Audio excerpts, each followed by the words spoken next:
तो हेलो नमस्कार दोस्तों, आप लोग कैसे हैं? आशा करता हूँ आप लोग स्वस्थ होंगे, मस्त होंगे। तो आज हम लोग क्लास 12 का हिस्ट्री का चैप्टर नंबर 2 का सारा ऑब्जेक्टिव क्वेश्चन यानी निचोड़ के कवर करने वाले हैं। तो आप लोग शुरू से लेकर अंत तक वीडियो में बने रहिएगा। तो चलिए स्टार्ट करते हैं। हमारा सबसे पहला क्वेश्चन है कि अंगुत्तर निकाय के अनुसार महाजनपदों की संख्या कितनी थी। यानी अंगुत्तर निकाय के अनुसार महाजनपदों की संख्या कितनी थी। तो ये महाजनपद की संख्या टोटल 16 था। कितना था? 16 था। ध्यान रखेंगे, महाजनपद के टोटल संख्या कितना था? 16।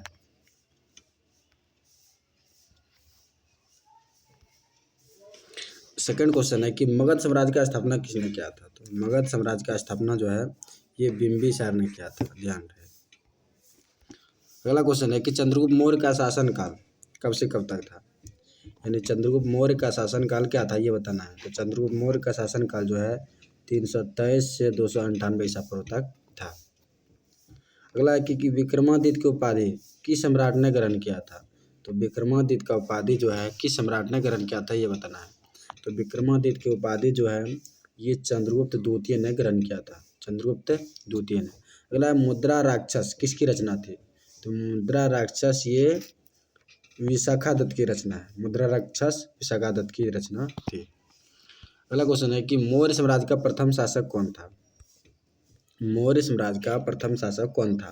तो मौर्य साम्राज्य का प्रथम शासक ये चंद्रगुप्त मौर्य था, या फिर मौर्य साम्राज्य का संस्थापक पूछेगा तो ये भी चंद्रगुप्त मौर्य हो जाएगा। अगला क्वेश्चन है कि वेदों की संख्या कितनी है। तो वेदों की संख्या ये सबको पता है कि वेदों की संख्या 4 है। अगला किस भारतीय शासक को यानी किस भारतीय शासक को नेपोलियन की संज्ञा दिया गया है। यानी किस भारतीय शासक को नेपोलियन संज्ञा दिया गया है। ये समुद्रगुप्त। तो ये क्वेश्चन सब्जेक्टिव में भी पूछा जाता है कि यानी भारत का नेपोलियन समुद्रगुप्त को क्यों कहा जाता है, या भारत का नेपोलियन किसी। तो आप ध्यान रखेंगे दोनों क्वेश्चन को। अगला 16 महाजनपद में सबसे यानी 16 महाजनपद है टोटल। सबसे शक्तिशाली महाजनपद कौन था। यानी 16 जो महाजनपद उसमें सबसे शक्तिशाली महाजनपद कौन था। तो 16 महाजनपद में सबसे शक्तिशाली जनपद जो था मगध, जिसका राजधानी गिरिवृज या राजगिरी है। ठीक है। अगला क्वेश्चन है किस शिलालेख में अशोक के कलिंग विजय का उल्लेख है। यानी किस शिलालेख में अशोक के कलिंग विजय का उल्लेख है। तो ये जो है 13वां शिलालेख जो है, जो इसमें कलिंग यानी जो युद्ध है उसी का उल्लेख है। अगला है कनिष्क का राज्यारोहण कब हुआ था। तो कनिष्क का राज्यारोहण जो हुआ था ये 78 ईसा पूर्व 78 ईस्वी में हुआ था। ध्यान रखेंगे 78 ईस्वी में। अगला धम्म महामंत्रों को किसने नियुक्त किया था। यानी धम्म महामंत्रों को किसने नियुक्त किया था। यानी धम्म का शुरुआत किसने किया था। तो ध्यान रखेंगे धम्म का शुरुआत अशोक ने किया था। ठीक है। अगला क्वेश्चन है कि अशोक किस वंश का शासक था। यानी अशोक किस वंश का शासक था। तो ध्यान रखेंगे ये मौर्य वंश का शासक था। अगला है भारतीय इतिहास का कौन सा काल स्वर्ण काल के नाम से जाना जाता है। यानी भारतीय इतिहास का कौन सा काल जो है स्वर्ण काल के नाम से जाना जाता है। तो ध्यान रखेंगे गुप्त काल को स्वर्ण काल का नाम से जाना जाता है। अगला प्रयाग प्रशस्ति की रचना किसने की थी। यानी प्रयाग प्रशस्ति की रचना किसने की थी। तो प्रयाग प्रशस्ति की रचना ये जो है हरिसेन ने किया था। ठीक है। अगला मौर्य कालीन टकसाल का प्रधान कौन होता था। यानी मौर्य कालीन टकसाल का प्रधान कौन था या प्रधान कौन होता था ये आपको बताना है।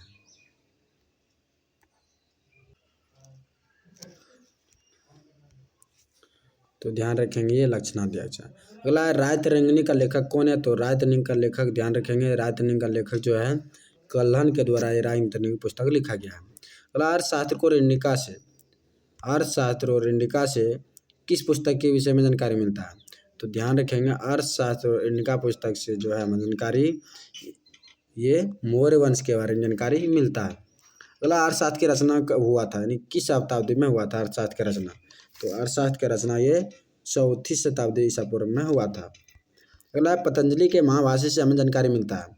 तो पतंजलि का जो महाभाष्य है, महाभाष्य का लेखक पतंजलि है, इससे किस काल के बारे में जानकारी देते हैं। ध्यान रखेंगे प्राक मौर्य काल के बारे में जानकारी मिलता है।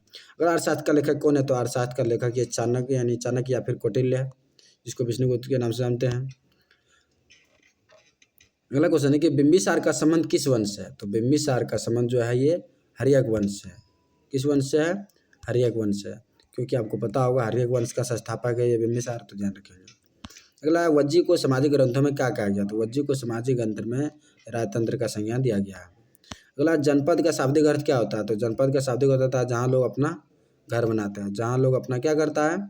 घर बनाते हैं, जहाँ लोग अपना घर बनाते हैं। अगला पंचचिन्ह वाले सिक्के बने होते थे, तो पंचचिन्ह वाले सिक्के बनाता था चांदी का और तांबा का, तो इसीलिए ऑप्शन के अनुसार ऑप्शन नंबर डी हो जाएगा।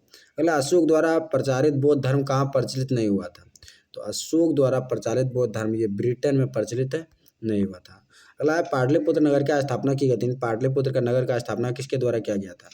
तो पाटलिपुत्र का स्थापना जो है उदयन के द्वारा या फिर उदयन के द्वारा किया गया था। अगला प्रसिद्ध ग्रंथ इंडिका की रचना किसने किया गया? तो इस इंडिका का जो रचना किया गया है ये मेगास्थनीज के द्वारा किया गया। अगला प्राचीन भारत में धर्म की शुरुआत किस शासक ने किया था? तो प्राचीन भारत में धर्म का शुरुआत ये अशोक के द्वारा किया गया था।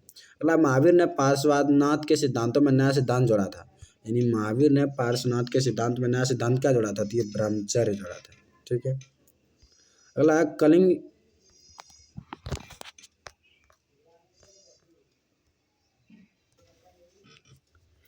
कलिंग युद्ध कब हुआ था? तो ध्यान रखेंगे कलिंग युद्ध जो है 261 ईसा पूर्व में हुआ था। अगला है कि फूट डालकर विजय प्राप्त करने का श्रेय का कार्य सर्वप्रथम किस राजा ने किया था? तो ध्यान रखेंगे फूट डालकर जो शासन किया था ये अजातशत्रु ने सबसे पहले शुरू किया था। अगला जीवक वेद किस वंश के काल में था? यानी जीवक वेद किस वंश के शासन काल में था ये बताना है, तो ध्यान रखेंगे ये हर्यक वंश के शासन काल में था। अगला अपने स्वयं के खर्चे से सुदर्शन झील की मरम्मत किसने करवाई थी? यानी अपने स्वयं के खर्चे से यानी सुदर्शन झील का मरम्मत किसने करवाया था?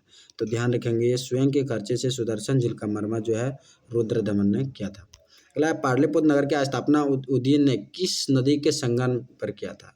यानी किस नदी के संगम पर किया था ये बताना है, तो ध्यान रखेंगे ये गंगा नदी, सोन नदी और पुनपुन नदी, यानी तीनों के संगम पे किया था। ऑप्शन नंबर डी हो जाएगा।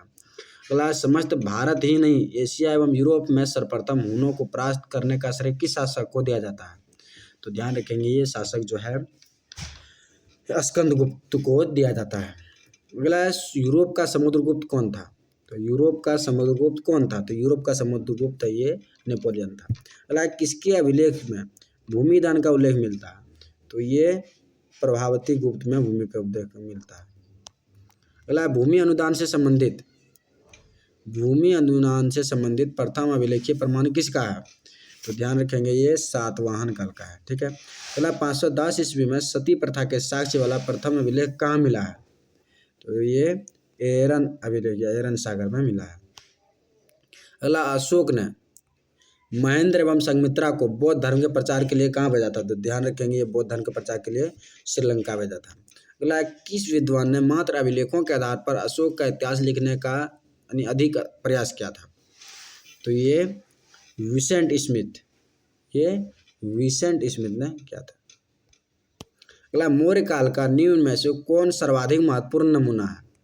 तो ये मौर्य काल का निम्न में से सर्वाधिक महत्वपूर्ण नमूना कौन है ये बताना है, तो ये हो जाएगा आपका स्तंभ। अगला गुप्तों के काल में कौन चीनी यात्री भारत आया था? तो गुप्तों के काल में ये जो फैयान चीनी यात्री ये भारत आया था। अगला मेगास्थनीज भारत में किसके दरबार में आया था?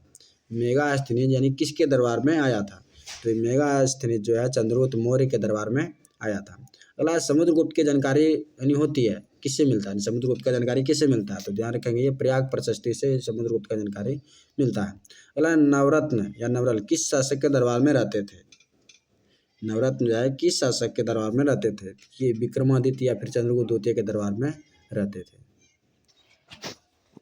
अगला अभिज्ञान शाकुंतलम के रचनाकार कौन है? अभिज्ञान शाकुंतलम का रचनाकार कौन है? तो ये जो है कालिदास है। कालिदास के द्वारा ये पुस्तक लिखा गया है अभिज्ञान शाकुंतलम। ठीक है। अगला प्राचीन भारत में अभिलेख की शुरुआत किस शासक ने किया था? तो प्राचीन भारत में अभिलेख की शुरुआत जो है ये अशोक के द्वारा किया गया था।